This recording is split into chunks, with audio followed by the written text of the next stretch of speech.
Selamat pagi semua. Di sini saya akan dan kelompok 1, angkatan 1 akan mempresentasikan terkait diskusi kelompok kami mengenai digital etik dan digital kultur.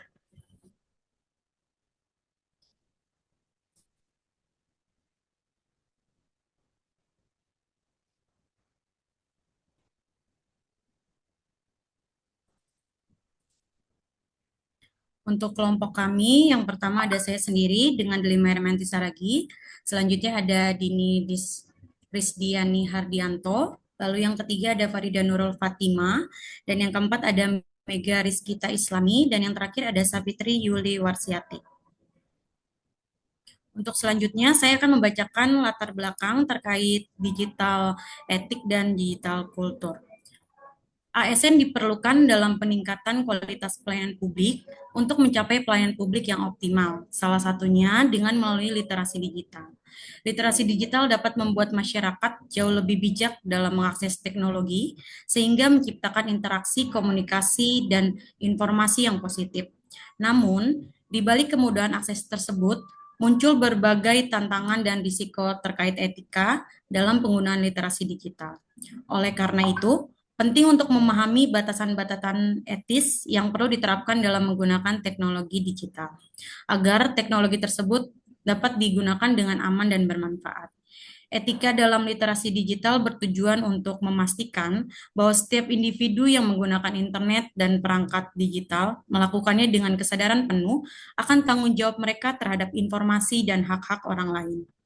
Guna meningkatkan literasi digital, Kementerian Kominfo mengadakan literasi digital sektor pemerintahan, program khusus untuk aparatur sipil negara atau ASN, program Gerakan Nasional Literasi Digital Indonesia tahun 2020 sampai 2024 ini mengacu pada 4 pilar atau aspek diantaranya digital etik dan digital kultur. Untuk selanjutnya akan dijelaskan oleh Saudara Dini.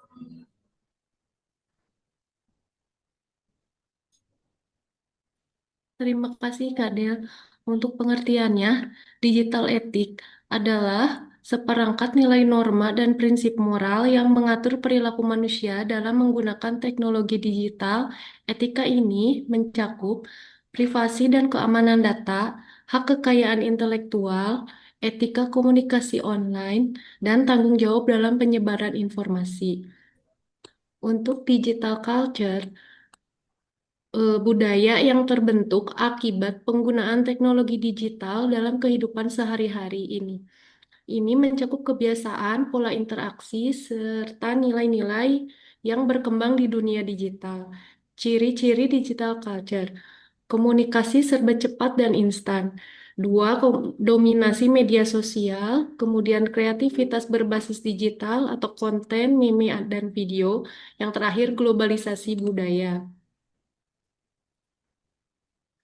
Contoh digital etik dan culture. Digital etik tidak menyebarkan berita palsu. Yang kedua, menghormati privasi orang lain. Yang ketiga, menggunakan teknologi secara bertanggung jawab. Yang selanjutnya yaitu digital culture.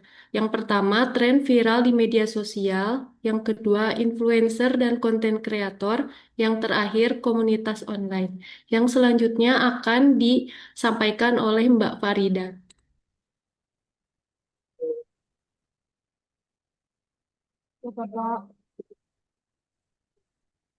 Nah, untuk selanjutnya penerapan digital etnik dalam tupoksi. Etika terkait data pasien atau WBP, tidak memfoto atau memvideo pasien WBP untuk status WA, TikTok, atau grup tanpa izin dan sensor. Etika terkait komunikasi digital, menjaga bahasa saat berkonsultasi dengan pasien atau WBP dengan tim medis yang lain. Etika terkait media sosial, tidak curhat soal kerjaan sensitif atau keadaan di sosial media pribadi. Untuk selanjutnya, penerapan digital kultur dalam tupoksi, yaitu budaya kolaborasi digital, memakai grup WA dinas secara efektif untuk update kondisi pasien atau BP dan reply cepat untuk hal urgent atau emergensi. Terus budaya pelayanan digital ke pasien atau BP, rekam medis elektronik rapi dan real time penginputannya setelah melakukan tindakan. Untuk selanjutnya akan disampaikan oleh Teh Miga. Baik, terima kasih Teh Farida. Di sini ada hubungan digital ethics dan digital culture. Digital ethics dan digital culture memiliki hubungan yang sangat erat. Budaya digital yang berkembang pesat seringkali tidak diimbangi dengan pemahaman etika yang baik. Contohnya, ada budaya viral sering mengabaikan privasi, kebebasan berekspresi kadang melanggar norma, anonimitas memicu perilaku tidak bertanggung jawab. Oleh karena itu, digital ethics berfungsi sebagai pengontrol agar digital culture tetap sehat dan positif. Kemudian di sini ada kode etik ASN dalam literasi digital.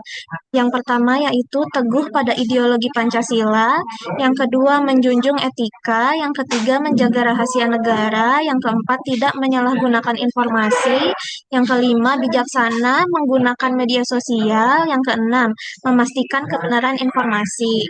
Kemudian selanjutnya akan dijelaskan oleh Teh Safitri.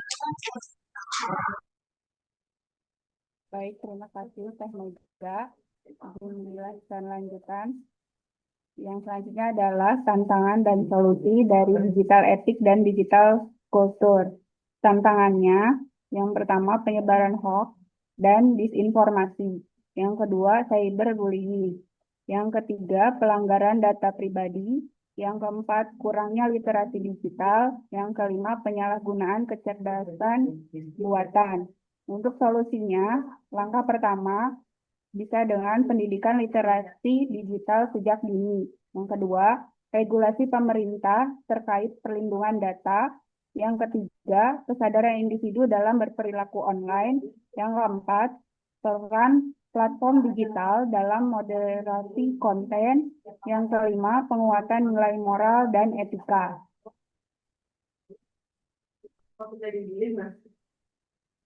Kesimpulan dari digital ethics dan digital kultur merupakan dua hal yang tidak dapat dipisahkan di era modern.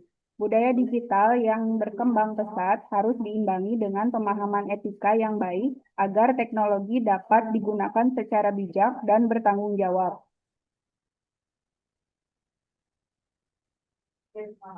Sarannya, sebagai ASN diharapkan lebih bijak dalam menggunakan teknologi digital. Selain itu, perlu adanya kolaborasi antara pemerintah, institusi pendidikan, dan platform digital untuk menciptakan lingkungan digital yang sehat. Terima kasih. Sekian pemaparan dari kelompok 1.